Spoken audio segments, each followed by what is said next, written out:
The support groups are for anyone affected in any way by brain tumour diagnosis. So that could be somebody themselves who has a brain tumour, it could be a member of their family, a friend, a carer, a partner, even a parent of a child who has a brain tumour.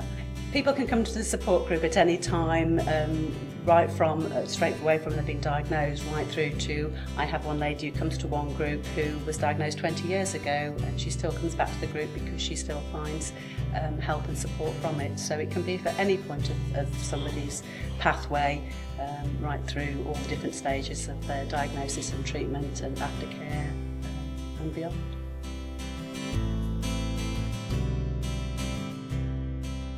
Support group meetings are hopefully, we try to design them around the people that come to the meetings, so they do differ. Each group has a different sort of identity to it, but the theme that runs through all of them is we like to make them fun and informative. We meet once every other month for an hour and a half, just tea and biscuits. Sometimes it's quite formal and there's some information presented, but the majority of the time it's just about patients getting together and sharing experiences and supporting each other. We ask a variety of speakers to come along, which again the support group members themselves may ask, say, for a clinician to come along, or it might be somebody to talk about benefits. Sometimes we have people talk about complementary therapists. We've even had a session where we've all got down on the floor and done a bit of Pilates. So we try to have a whole range of different activities going on.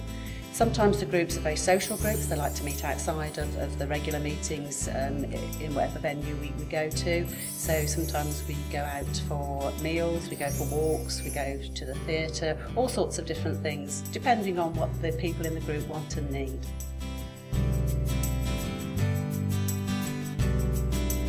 I think support groups are massively important because they offer lots of things for patients. They offer people who have had similar experiences, that they've seen people who are going through what they've already gone through and are able to support them and explain what might happen along the way. There are all sorts of different ways for people to communicate these days, and they all have their advantages, but I think most people agree that getting together in a room with lots of other like-minded people is a huge advantage.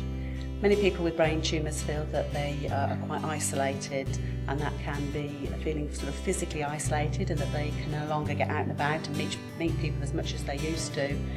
But even if they have got a good network of friends and family, there's nothing quite like meeting other people that have been through a similar experience to themselves. And you realise that there are people that are going through the same challenges as you are, and not only can you get support from them, you can get inspiration from them. Why should I be sort of down in the dumps? Let's be happy about what we can do rather than sad about what we can't, and just get on and live life, I mean, you can tell a lot of people every problems, but they don't really understand because they haven't been there. Not being in the group is a little bit like being in the dark. You go for scans, you go and see specialists, but these people deal with the tumour. They don't deal with you.